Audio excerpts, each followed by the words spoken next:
Good evening. Good evening po, peace with you. The name our Lord Jesus Christ. For tonight, submit yourself to God and resist the devil. For sure you are salvation. This is our topic for tonight. Submit yourself to God and resist the devil. Our topic for tonight. For sure to everyone to salvation because many sect, many religion not to submit to God. Many mistake the doing the other religion. For sure salvation, you enter the God and submit yourself to God. Because many sect, not to submit to God. Many religion not to submit to God. Wrong doctrine and wrong doing about other the religion. Teaching the Holy Scripture from God, submit yourself to God, resist the devil, and enter our Lord Jesus Christ for the sure for salvation. Is that the right doctrine from God? This is our topic for tonight. Yun po yung ating paksa, yung pasakop tayo sa Diyos, tapos magsisalangsang tayo sa dyablo. Kailangan makapasok po tayo sa Panginoong Hesus para maligtas po tayo, ganun po. Kasi marami pong religion o marami pang tao hindi pa po nakakapasok sa Panginoong Hesus, hindi nagpapasakop sa Diyos, mga mali yung gawain, mali yung aral. Kailangan po pasakop tayo ng buong buo sa Diyos, buong buo sa mga aral ng Diyos para maligtas po tayo. Kaya ito, tinuturo ko sa inyo kung paano po tayo papasakop sa Diyos para maligtas po tayo. Kasi maraming mga maling aral at saka gawain Kasi yung pagpasok sa Diyos, yun po yung talagang salvation, yung pumasok tayo sa kanyang katwiran, sa kanyang mga aral, mga utos. Para makasigurado po tayo maligtas. Kasi nga, maraming religion dyan, hindi naman napaghaharian ng Diyos na to submit to God. Ganun, kaya kailangan pasakop tayo sa Diyos sa lahat ng mga aral niya para for sure you the salvation in ourselves. Ganun po. Kaya makapasok tayo sa Panginoong Hesus sa kanyang mga aral. Yung matupad po natin yung kanyang kalooban. Ganun po. Kasi nga pagka hindi ka nagpapasakop sa Diyos o alipin ka pa ng kasalanan nun, ganun. Kasi yung salvation talaga, yung makapasok tayo sa Panginoong Hesus, sa kanyang mga aral, katwiran, hindi po natin dapat sundin yung ating sarili para maligtas po tayo. Ganun po. Kailangan yung Diyos po ang nasusunod sa ating sarili, ganun. O kung merong gusto man tayong gawin, kailangan nasa kalooban niya lang, ganun. Yung gumagawa lang ng kanyang katwiran, yun po yung maliligtas. Yung nakapasok sa kanya. Di ba sabing ganun ng Diyos, pasakop nga kayo sa Diyos, datapwat, magsisalangsang kayo sa dyablo, siya'y tatakas sa inyo, ganun. is our topic for tonight. Submit yourself to God and resist the devil. And then enter to our Lord Jesus Christ, for sure our salvation. Our topic for tonight. Yun po yung tamang aral ng Diyos. Kasi yung ibang religion, di ba, hindi naman nagpapasakop sa Diyos. O hindi naman yung Diyos na susunod, kundi sila. Ganun, di ba? Marami pong ganun eh. Kasi yung pagpasok sa Diyos, yung magawa natin yung kanyang kalooban, yung po yung maliligtas. Ganun po. Ito po ang sabi ng Panginoong Yesus dito. Dito sa Gis, kaya papasok tayo sa lahat ng mga inuutos niya, susunod tayo. Hindi natin susundin yung ating sarili. Yung Diyos po ang dapat masunod. Yun po yung tunay na salvation po. Ito po sa kailan makapasok tayo sa Panginoong Yesus sa kanyang mga katwiran at aral. Dito po sa 1 Gis 9, ako ang pintuan.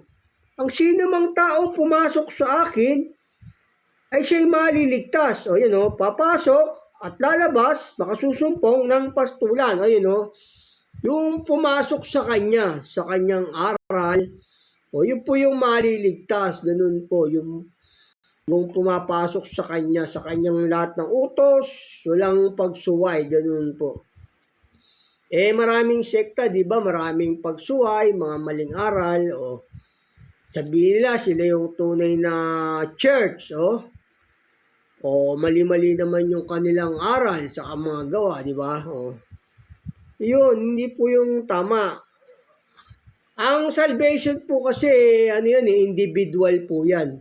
Yung malaman nyo yung aral, o sinunod mo, o maliligtas ka doon, ganun po. Individual po ang kaligtasan, hindi po yung porket miyembro ka doon sa church nyo, maliligtas ka, hindi. Individual po ang kaligtasan ng ang turo ng banal na kasulatan, ganun po. Kailangan, makapasok po tayo sa buong katwiran ng Diyos, yung sinusunod natin.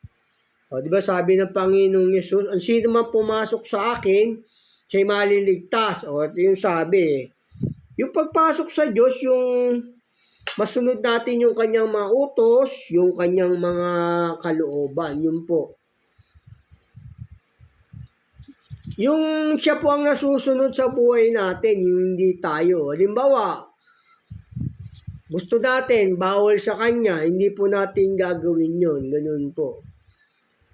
Kung meron tayong gusto, kailangan nasa kalooban niya lang, nasa kalooban ng Diyos. Ganun po ang sabi ng banal na kasulatan.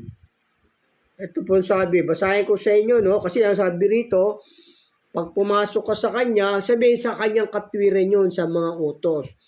Ito po sa, basahin ko sa inyo muli, dito sa 1 Gis 9. Ako ang pintuan, at ang sino mang taong pumasok sa akin, ay siya'y maliligtas. Maliligtas ka pag nakapasok ka sa buong aral ng Diyos, sa sinunod mo yung buong aral niya, maliligtas ka, ganun po. Papasok ka sa kanyang buong katwiran, sa kanyang mga aral. Maliligtas ka nun. Dapat wala kang susuwayin, wala po tayong susuwayin na utos. Kung meron man tayong gusto, kailangan nasa kalooban niya. Yun po yung turo po yun, lahat ng katwiran ng Diyos, susundin po natin. Sabi rito sa mga awit, sabi po sa mga awit dito, sa may 118 ng mga awit, 19, buksan ninyo sa akin ang pintuan ng katwiran. Aking papasukan, ako'y magpapasalamat sa Panginoon. Yun, yun yung pintuan ng katwiran, yung lahat ng mga utos po yun, susundin po. Yun po yung tunay na salvation. Kasi nga, maraming sekta, hindi naman ng Diyos ang naghahari, di ba? Sila ang naghahari doon, yung kanilang leader.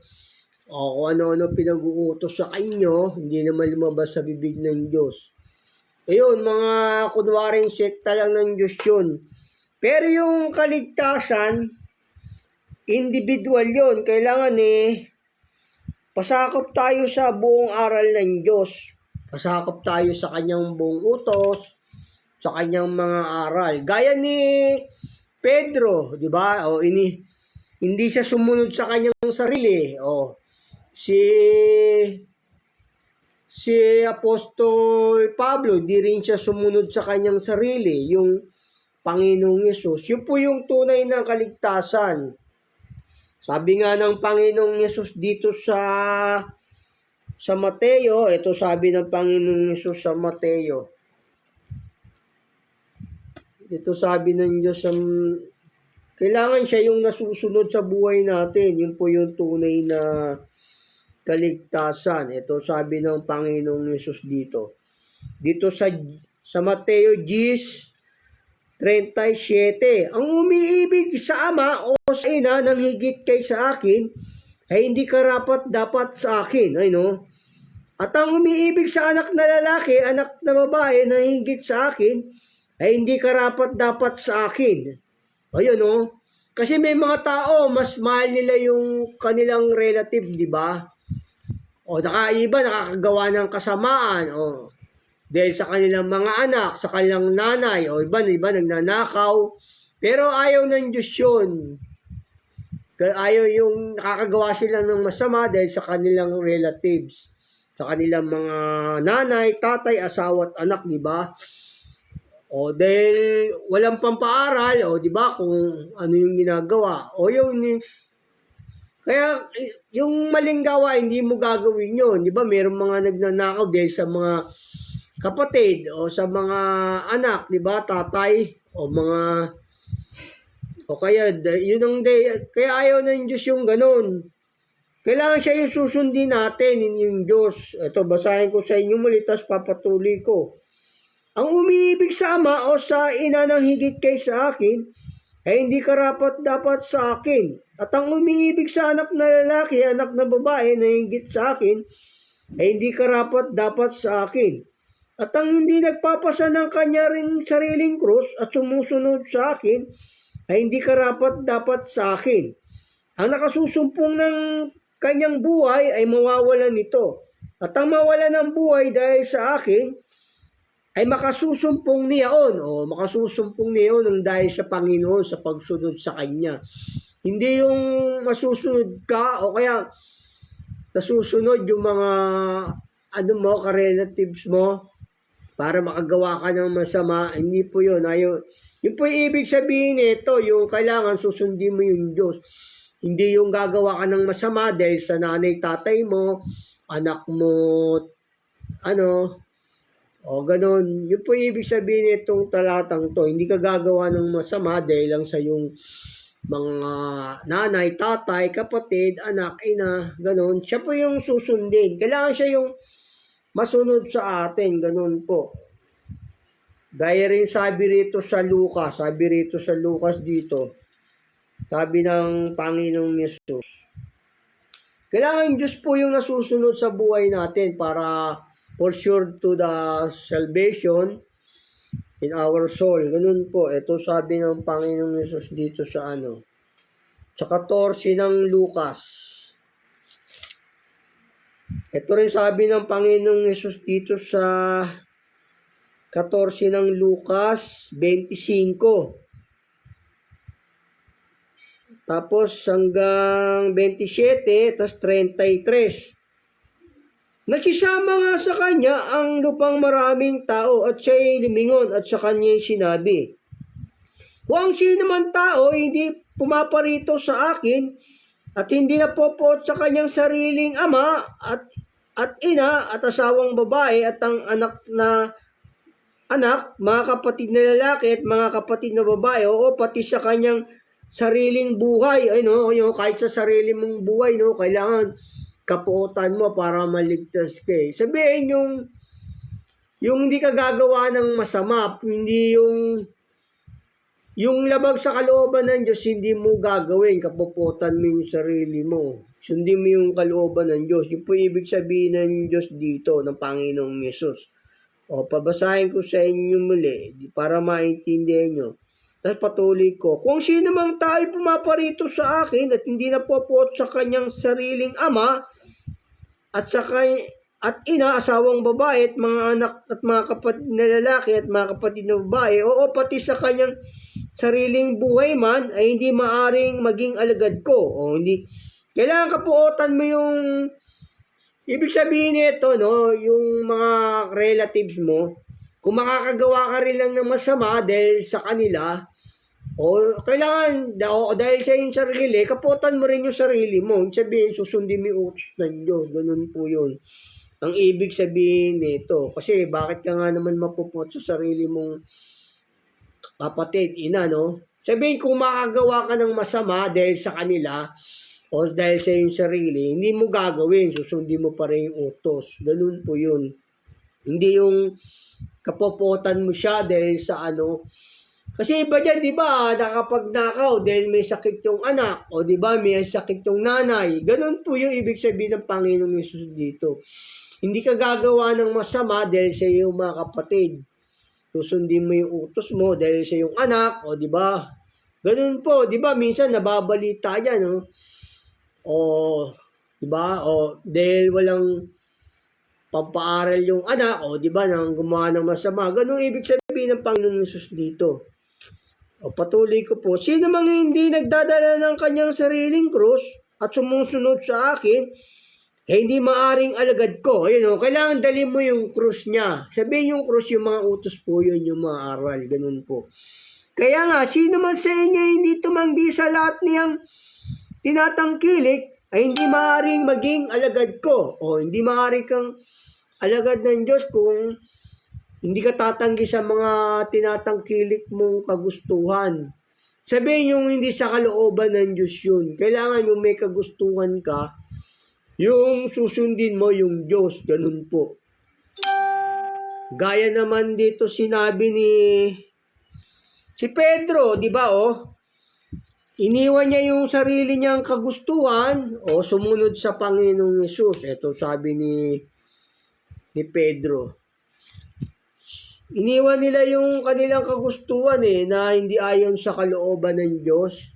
O iniwan nila o sumunod sa Panginoong Yesus. Yun po yung tunay na salvation. Kaya makapasok tayo sa lahat ng utos ng Diyos. Makapasok tayo sa Panginoong Yesus. Ganun po. Ito sabi ni Pedro.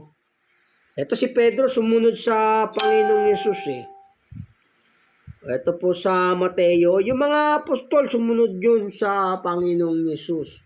Sa kalooban. Ito po sa Mateo 19:27. Nang magkagayon, sumagot si Pedro at sinabi sa kanya, narito, iniwan namin ang lahat at nagsisunod sa iyo. Ano baga ang kakamti namin?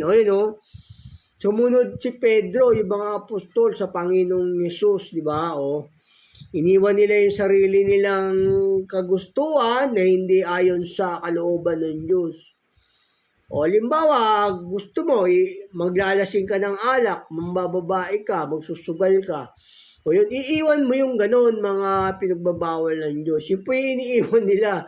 Iniiwan nila yung mga sarili nilang nasa, o kailang nasa lang ng Diyos. Yun po yung tunay na salvation. Maraming church dyan, di ba? Hindi naman napaghaharian ng Diyos. Maraming pagsuway, di ba? Kung ano, di ba, ipinapapasan sa inyo. Bayad sa lokal, bayad sa kuryente, bayad sa kung ano-anong babayaran, di ba? Magpapagawa tayo ng bahay panalanginan. Kung ano-ano hinihingi sa inyo. Mga invento ng mga pastor ng utos, hindi po sa Diyos yun. Wala po ang Diyos doon. Hindi po napaghaharian ng Diyos yung ganung mga sekta po. Sa kanila lamang church yun. Kailangan nasa utos lang ng Diyos na kalooban niya. Ito ba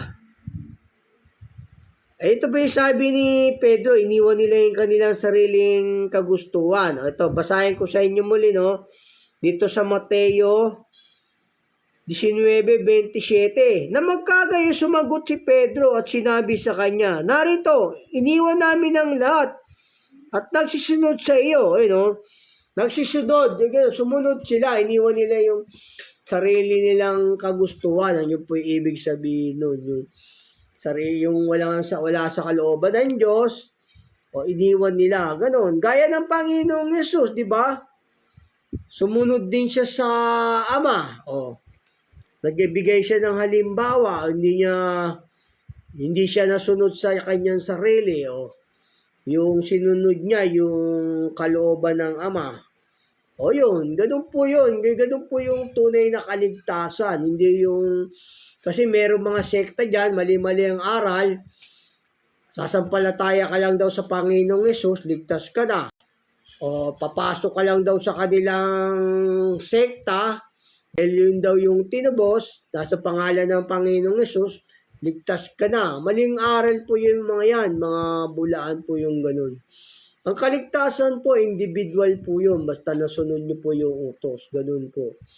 Na nanggagaling sa Panginoong Diyos na sinasabi ng propeta. Gaya ko, sinasabi ko sa inyo yung mga tama. Sundin nyo lang, maliligtas kayo. Kasi individual po ang kaligtasan. Wala po kasi kung church pa. Pag may church na tayo, di sama-sama tayo sa pagpupuri po sa Diyos. Ganun po. Ito naman si Pablo. Si Apostol Pablo naman, sumunod din sa Panginoong Yesus. Ito po sabi ng banal na kasulatan.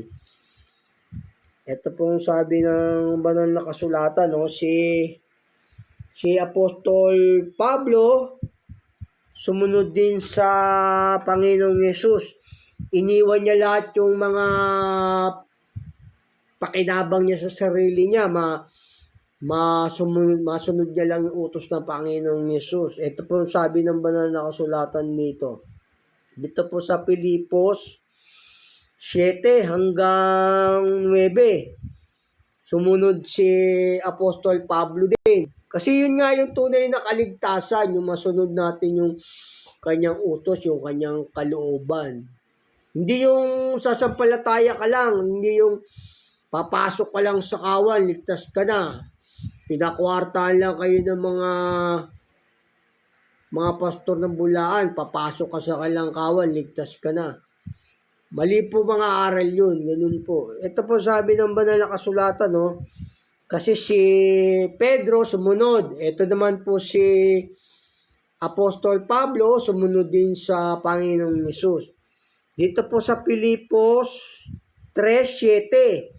Gayunman, ang mga bagay sa akin na ipakinabang ay inari kong kaluguyan, alang-alang kay Kristo.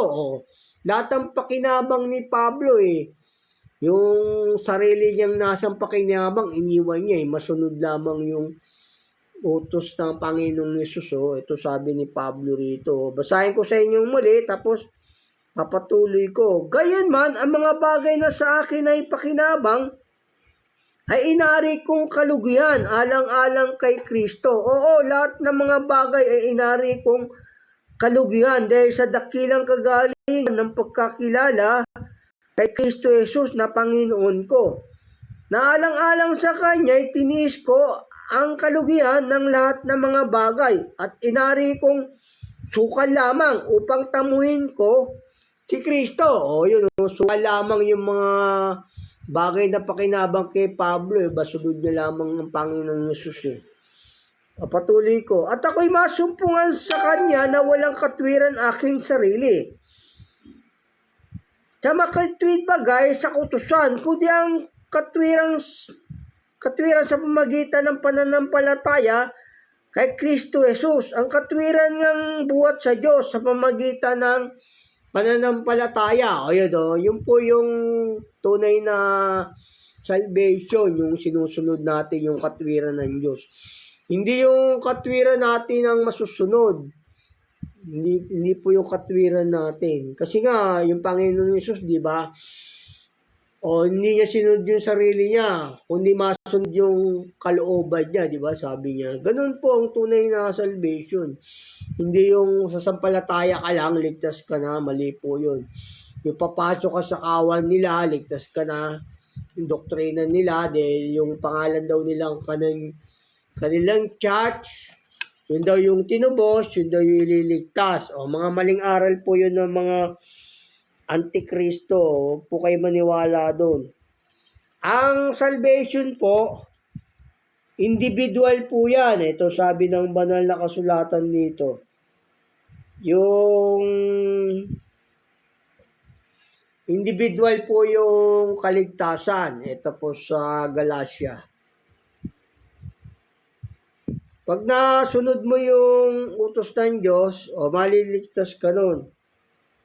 Ito po sa may Galatia 6:5. Sapagkat ang bawat tao ay magpapasan ng kanyang sariling pasan. O yan o, bawat tao magpapasan ng kanyang sariling pasan. O sinunod mo yung utos ng Diyos, pinasan mo. O ikaw yung maliligtas kasi alam naman ng Diyos yun eh, yung kung sumusunod ka ba sa Kanya o hindi. Ganun po, yun o. Sariling pasan, no? Sabihin kanya-kanya. Kaya nga sabi, di ba?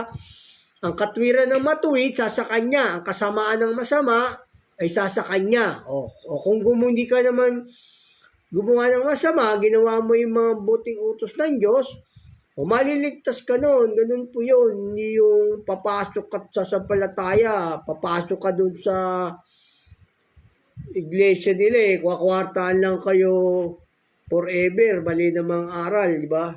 Tapos dadalhin pa kayo sa impyerno. Mali po yun. Kailangan sumunod tayo sa utos ng Diyos. Sa kanyang katwiran, hindi yung katwiran nating sarili. Eh marami kasing sekta dyan eh, yung katwiran nila na susunod, yung mga aral lang nila, o hindi naman sa Diyos yun. Ganun po, kanya-kanya po tayo ng salvation. O di ba may mga nag-iisang tao na sumunod sa utos ng Diyos na ligtas, gaya ni Jonas, ni Pablo, o di ba, ni Propeta Daniel, o nananalangin siya mag-isa sa Diyos. O, naligtas yun. Kasi nga, sumusunod sila sa utos ng Diyos. Individual po yung kaligtasan. Kasi, okay lang yun nasa church ka. Kung sasamahan mong church, yun yung sumusunod sa kalooban ng Diyos. Pero kung hindi naman sa kalooban ng Diyos yung church nyo, huwag ka na sumama ron. Kasi nga, sabi ng Diyos, kapag bulag, ang umakay sa bulag, kapwa sila mahulog sa ukay. Ang kaligtasan po individual. Gaya ng sabi rito sa Galatia, di ba? O basahin ko sa inyo muli. Dito sa Galatia 6:5. Sapagkat ang bawat tao ay magpapasan ng kanyang sariling pasan. O, sariling pasan, di ba? Sariling pasan sabi. Ganun. Individual po ang kaligtasan. Hindi po yung... kita nyo nga si Judas, o di ba? Judas, kasama miyembro siya ng church sa tinatag ng Panginoong Yesus. O hindi naaligtas si Judas kasi hindi sumunod. Hindi siya sumunod ng lubos si Judas, di ba? Ganun po ang kaligtasan, kailangang sumunod. Kahit sabihin mong nasa religion kang yan, hindi naman sumusunod yung leader nyo, o wala kang salvation dyan. Walang salvation po nun. Eh, kasi mali-mali aral dyan pagka yung mali yung tinuturo, di ba? O walang salvation po doon. Sila yung nasusunod. Yun po yung mga asong tinatawag. Ganun po, yung hayop. Kasi kanya-kanya po tayo ng kaligtasan. Ito po rin po sa Pilipos 2:12. Kaya nga mga minamahal ko, kung paano ang inyong laging pagsunod, na hindi lamang sa harapan ko, kundi bagkus pa nga ako'y wala, ay lubusin ninyo ang gawain ng inyong sariling pagkaligtas na may takot at panginginig. O, kita nyo nga rito sabi, sariling pagkaligtas. O, ganun po, kanya-kanya po tayo ng kaligtasan. Hindi po yung papasok ka sa church nila, ligtas ka na. Pwede kang pumasok sa church nila kung yung church nila, yung Diyos yung nasusunod, hindi yung kanilang leader. Kasi maraming mga church dyan, hindi naman nasusunod na yung Diyos, di ba? Kundi yung kanilang leader. Ganun po. Kailangan yung Diyos yung masunod. Kanya-kanya po tayo ng kaligtasan, gaya rito sabi sa Ezekiel. Ito po sabi sa Ezekiel, kung sinunod mo yung utos ng Diyos, maliligtas ka. Pero kung hindi mo sinunod, kanya-kanya po tayo ng kaligtasan. Ganun po. Ang katwiran ng matuwid, sa kanya. At ang kasamaan ng masama, ay sa kanya. Ito po sabi ng banal na kasulatan dito. Sa may Ezekiel 3:4 at saka 19:20. Ito po sa Ezekiel 18:3-4 hanggang 19:20. Buhay ako, sabi ng Panginoong Diyos. Hindi na ninyo sasambitin pa ang kawikang ito sa Israel. Narito, lahat ng kaluluwa ay akin. Kung paano ang kaluluwa ng ama, ay gayon din ang kaluluwa ng anak ay akin. Ang kaluluwa ng kakasala ay mamamatay. Mamamatay, di ba? O kung hindi ka naman gumawa ng kasalanan, ganun, bukod, kung sino nagkasala, siya yung po yung mananagot sa Diyos. Gayunman, sinasabi ninyo, bakit hindi dinadala ng anak ang kasamaan ng ama? Pagka ginawa ng anak ang tapat at matuwid, na nag-iingat ng lahat ng aking palatuntunan, at sinagawa siya'y walang pagsalang mabubuhay. Ang kaluluwan nagkakasala ay mamamatay. Ang anak ay hindi magdaranas ng kasamaan ng ama. Hindi magdaranas yung iba kung sinong gumawa ng masama o siya may kasalanan. Ganun po. O magdaranas man ng ama ng kasamaan ng anak. Ang katwiran ng matuwid ay sa kanya at ang kasamaan ng masama ay sa kanya. Kung sino yung gumawa ng masama, yun yung hindi maliligtas. Yung gumawa naman ng mabuti, yun yung maliligtas naman. Ganun po, yung mga sumunod sa utos ng Diyos. Ganun po, kanya-kanya po tayo ng sariling pagliligtas ng ating sariling kaluluwa. Hindi yung papasok ka ron sa sekta nilang mali, tapos ligtas ka na, yun daw yung ililigtas. Di ba? Tinawag sa pangalan ng Diyos, ng Panginoong Yesus, yun daw yung tinubos, yun daw yung ililigtas. Mali pong aral yun. Kailangan sumunod ka sa buong katwiran ng Diyos. Yun po yung tunay na kaligtasan. Ito rin po sabi rito ng Diyos dito. Sa may Ezekiel pa rin, individual po ang kaligtasan. Ito po sabi, hindi sila makapagliligtas ng kanilang mga anak, kapatid. Ito po sa Ezekiel 14:12 hanggang 14. At ang salita ng Panginoon ay dumating sa akin na nagsasabi, Anak ng tao, pagka ang isang lupain ay nagkasala laban sa akin ng pagsalangsang, at aking inuunat ang aking kamay roon, at ang aking binali ang tungkod ng tinapay niyaon, at nagsugo ako ng kagutom doon, at aking iniwalay roon ang tao at ang hayop. Bagamat ang tatlong lalaking ito na si Noe, si Daniel at si Job ay nandoon. Ang kanila lamang ililigtas ay ang kanilang sariling mga kaluluwa, individual, sarili lang nila ililigtas kung hindi ka gumawa ng masama. Hindi po lahat yung porkit pumasok ka doon sa kawan nila, ligtas maling aral po yun. Mali po yun. Lalo na mali yung aral nyo, lalong walang kaligtasan doon na, di ba, kung may mali dyan sa sekta nyo. Kasi pagka may maling aral, may pagsuway sa utos, hindi po kingdom ng Diyos yun. Kingdom of the devil po yun. Delikado po yun. Yun po yung iglesia ni Satanas. Ganun po. Ganun. Hindi po yun. Ito, basahin ko sa inyo muli, no? Tapos, papatuloy ko dito sa 20. Banggamat ang tatlong lalaking ito na si Noe, si Daniel at si Job, ay nandoon, ang kanila lamang ililigtas ay ang kanilang sariling mga kaluluwa sa pamagitan ng kanilang katwiran, sabi ng Panginoong Diyos. Ginawa mo yung katwiran ng Diyos, Ikaw yung maliligtas, hindi yung papasok ka rin sa kawan nila, hindi naman sila susumusunod din ng utos ng Diyos, di ba? Dadamay ka pa. Eh, sabi nga ng Panginoong Yesus kapag bulag ang umakay sa bulag, o kapwa sila mahulog sa ukay, o ganun. O patuloy ko po rito sa 20. Ito po sa 20. Bagamat si Daniel at si Job ay nandoon, buhay ako, sabi ng Panginoong Diyos.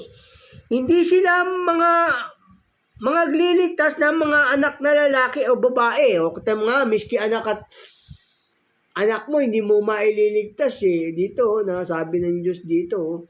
Kanya-kanya po tayo ng kaligtasan. Kung sinunod mo yung katwiran ng Diyos, yung aral niya, nakapasok ka sa Panginoong Yesus, ikaw yung maliligtas. Ganun po yun. Hindi yung papasok ka ron sa kawan o sa kanilang chat, sa palataya ka sa Panginoong Yesus, ligtas ka na. Kung sinunod mo yung utos ng Diyos, yung katwiran, yun po yung right of the salvation doctrine. Ganun po. O, basahin ko sa inyong muli, papatuloy ko.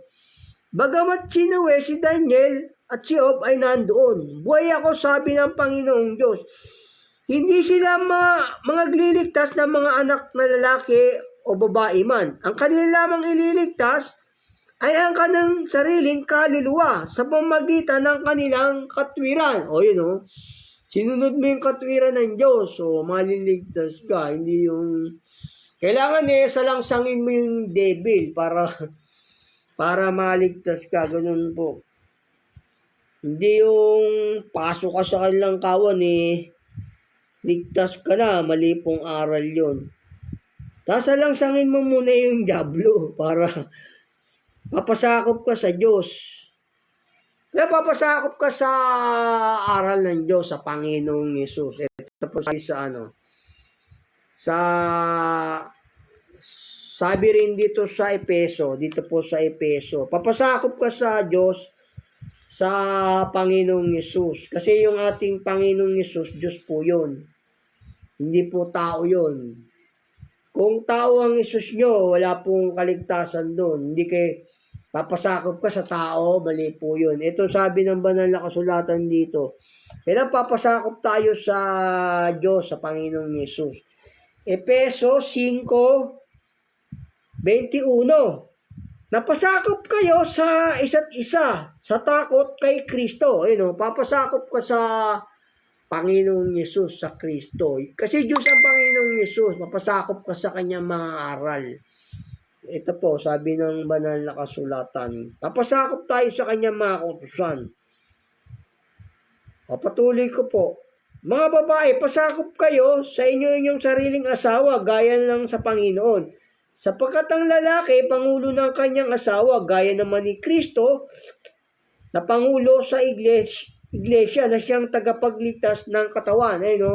Papasakop ka sa Panginoong Yesus, sa Diyos. Ganun, para maligtas po. Sasalangsang ka sa diablo para maligtas ka. Kanya-kanya po tayo ng salvation. Kasi may mga aral papasok ka lang daw dun sa kanilang church, ligtas ka na. Dahil yun daw yung tinubos, yun yung pangalan. Mali aral yun. Mali pong aral yun, yung tinawag ka sa pangalan ng Diyos, tinubos ka. Ang tinubos, yung tumalakad sa aral, sa utos. Kaya papasakop ka sa buong aral ng Diyos, tapos sasalangsangin mo yung diablo. Ito sabi sa Santiago 4:7. Pasakop nga kayo sa Diyos. Tatapat magsisalangsang kayo sa diablo at tatakas siya sa inyo. Napasakop talaga sa aral ng Diyos, sa mga utos. Kasi pag sumuway ka, alipin ka ng inyong tinatalima. Kasi may mga tao kasi may mga sekta, di ba? Hindi nagpapasakop sa Diyos. Yung mga hindi nagpapasakop sa aral ng Diyos, hindi po sa Diyos yun. Hindi po yun na paghaharian ng Diyos. Mga kanila lamang pong church yung gano'n, yung mga hindi nagpapasakop sa Diyos. Yung may sinuway kang utos sa Diyos, o may mga maling aral ka, hindi po yung kaharian ng Diyos, hindi po na paghaharian ng Diyos yun. Kaharian po ng diablo yun, yung mga may maling aral dyan, may maling utos, may nanagdag na utos. Hindi po yun na paghaharian ng Diyos, gaya sabi rito ng Panginoong Diyos dito. Dito po sa unang Samuel 8:7. At sinabi ng Panginoon kay Samuel, dinggin mo ang tinig ng bayan sa lahat ng kanilang sinasabi sa iyo. Sapagkat hindi ikaw ang kanilang itinakwil, kundi itinakwil nila ako. Upang wag akong maghari sa kanila. O no, yung meron kang sinuway sa utos ng Diyos, sinuway mo yun. O marami. O hindi yun napaghaharian ng Diyos. Kasi yung napaghaharian po ng Diyos, yung sumusunod sa buong katwiran niya, nagpapasakop sa Diyos. Yun po. Kaya, yung mga may maling aral dyan, yung sila yung nasusunod, o sinagoga po ng diablo, alin sila ng kanilang tinatalima. Yung may mga pagsuway. Sa diablo po yung gano'n, yung mga sektang maling aral, maling turo, maling utos, o hindi po sa Diyos yun. Kasi hindi po napaghaharian ng Diyos yun. Kailangan papasakop tayo sa Diyos, sa Panginoong Hesus, sa mga utos niya. O basahin ko sa inyo muli rito. Sa unang Samuel 8:7. At sinabi ng Panginoon kay Samuel, dinggin mo ang tinig ng bayan sa lahat ng kanilang sinasabi sa iyo. Sapagkat hindi ikaw ang kanilang itinakwil, kundi itinakwil nila ako upang wag akong maghari sa kanila. O no, yung merong pagsuway sa utos ng Diyos ng mga sekta dyan o mga individual person, hindi po yun na paghaharian ng Diyos. Yung diablo po yung naghahari dun sa mga suwail. Ang mga espiritu ng kapangyarihan ang gumagawa sa mga anak ng pagsuway. Ganun po, yung may mga maling turo, mga dadagdag utos, o hindi po na paghaharian ng Diyos yun. Kailangan pasakop tayo sa Diyos. Yung pumasok tayo sa kanyang buong katwiran sa utos niya. Sabi nga ng Panginoong Hesus, ako ang pintuan. Sino man pumasok sa akin, siyang maliligtas. O yun, papasok ko sa buong katwiran ng Diyos para maligtas ka. Kasi may mga pagsuway, hindi po na paghaharian ng Diyos yun. Mga espiritu ng kapangyarihan ng hangin, ang gumagawa doon sa mga nagdagdag sa utos, sa mga maling aral, ganun po. Ito sabi po ng banal na kasulatan dito, alipin sila ng kanilang mga tinatalima. Ito sabi sa Epeso. Kasi yung may mga pagsuway, mga maling turo, o hindi po sa Diyos yun. Espiritu ng kapangyarihan ng hangin, ang gumagawa po ron. Ito po sabi ng banal na kasulatan dito. Sa may Epeso 2:2, na inyong nilakaran noong una, ayon sa lakad ng sanlibutan ito. Ayon sa Pangulo ng kapangyarihan ng hangin, ng Espiritu, ngayon ay gumagawa sa mga anak ng pagsuway. O yun, may mga pagsuway sa mga aral ng Diyos dyan. Hindi po yan sa Diyos. O yun, hindi po sa Diyos yun. Kaya lalabas kayo doon sa mga maling aral, may mga maling utos. O hindi po kasi sa Diyos yun eh. Yung espiritu ng kapangyarihan ng hangin, ang gumagawa ron sa mga anak ng pagsuway. Delikado po yun. Ito sabi ng banal na kasulatan, no? Delikado po kasi kayo ganyan eh. Kaya tinuturuan ko kayo para basta sundin nyo lang yung utos. So, kahit wala kayo sa sekta, pwede ka maligtas. Sabi nga maigi ang magpuno sa kanyang sariling diwa o kaysa sumakop ng isang bayan. O, kita nyo nga, sabi ng Diyos na ganoon.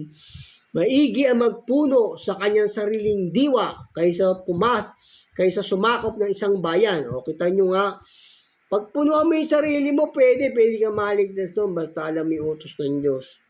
Kasi kung sasama ka dyan, madadamay ka pa sa hukay, di ba? Sabi ng Panginoong Hesus.